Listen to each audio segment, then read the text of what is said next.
dal leen ak jàmm yéene kaay du quotidien nag la mu xëy fësa rek mooy libération jàmbaar yi nga xamante ni si moom lañ jàppoon ci àllub Casamance Macky Sall nag daal di cee àddu waaye naka lam ci wax na nag danañ fexe rek ba sàmm suñu àll boobee ak lumti munti jar naka daanu ko def L'As quotidien dikkaat nag ci compte à rebours bi nga xamante ni lancé nañu ko élection législative rek ngir ñu càmbaraata lépp lu jëm ci wàllum liste législative boobee ni ki juróom-ñaari fan ci weeru mars lañ ko fas yéene tàmbali Walf quotidien dikkaat nag ci après CAN bi nag défi yi nga xamante ni jëm ci qualification mondiale Kouyaté nag récupère ak relance wax na ci lu bëree bëri waaye nag fexe ba qualifié ca waaye itam moom Cheikhou Kouyaté xam ne naka critique yu bëri nga xamante ni dégg nañ ko moo tax rek ñu gën a defub jéego te mooy yéene kaay dikkaat ci wàllum politique bi transhumance politique ak itinéraire tortueux d'un traître nommé Bamba Fall noonu la ko duppee jufiste tanoris xalifas buganiste ba mujjee rek ci makisti loolee nag di trajectoire boo xamante ni si ab politicien di Bamba Fall moo ko dal dee amala loolee naka te mooy yéene kaay xëy di ci dikkaat ak posture ak imposture bi nga xamante ni daal dina koy am moom Bamba Fall Serigne Saliou Gueye naka ci biir yéene kaay bi am na si aslëf foo xamante ni faram fàcce na ko ci lu yaatoo yaatu Sud Quotidien ak société civile bi nga xamante ni génn ci parterel ga mu nekkoon ngir négociation gouvernement ak syndicat d'enseignants yi ndax si jamono ji yéeni kaay bi ne na njàng mi nag moo ngi salfaañu baax a baax diggante état bu Sénégal ak syndicat yi ndax si jamono ji nag ñoom amagut benn xaatim déggo boo xamante ni jot nañ koo tegagum si table bi Cheikh Mbow di directeur exécutif bu COSYDEP nee na l'urgence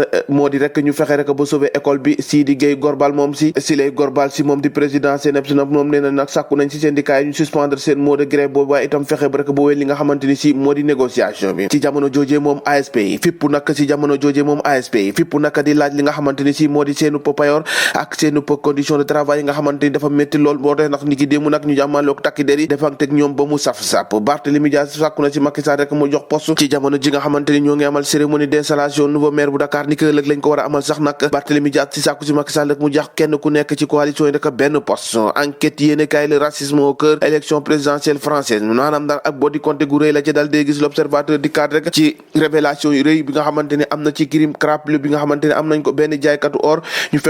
fekk ko ñàkk bakkanam ci otom jamono joojee moom néewam rek ñu dal di koy def si saaku plastique ci yàlla mu ñu sàkk élément yu njëkk ci enquête boobee noonu jàpp na ki nga xamante ni si jàpp nañ ni daal moo def loolee nag ci jamono ji moo ngi ci loxol yoon yéene kaay bi di l'info ne transhumance suicidaire maanaam Barthélémy Dias mi si jamono ji nag transhumance boo xamante ni dafay xaru ndax daanaka nag boo moytul nag askanu Médina yëpp daanu ko wan gannaaw bi ñu ko falee ba noppi mu doon seenu maire lii quotidien ne Bamba Fall moomee moo ngi si soosu Macky gannaaw bi nga xamante ni si nag transhumé na ba ñu jox ko nag tam ndombok tànk conseil ministre conseil auprès du président de la république loolee la ko yéene kaay bi xëy fësalee bés bi le jour di kat ci libération nag 7 soldats sénégalais yu ñu téye woon foofee ci àllub Casamance rebelle yi defoon lu ñu mel nag rôle discret maanaam nag ab mbir moo xamante ni si ab xumtoo la ko Banjul defee loolee nag yéene kaay bi xëy na koo fësal tribune yéene kaay di kat rek ci li nga xamante ni si moo di ab njàngale bi Macky Sall waroon a jàngee nag ci local yi dal dee génn ak transhumance yi leçon boobee nag yéene kaay bi de tribune ne Macky Sall mokkalu ko ndax ñu si bëri nag ci local yi nag amul leen loo xamante ni transhumance indi nañ ko ni ki démb nag ñu gisaat nag keneen transhumé nag dal dee dem si moom moo di Bamba Fall ba mu jël ab ndombo tànk takkal ko mu nekk ab ministre conseiller le mandat yéene kaay dikkaat ak Bougane ak Bamba Fall moomee nag Bougane Gueye Dany moom nee na daal da koo jam paaka ci digg ginnaaw la ko jam gannaaw bi nga xamante ni wan na coalition ma ginnaaw dem ci Macky Sall cey politique du ëmb de day xëy rek wasin ñoo ko déggandoo jàngeen jëf ba ëllëg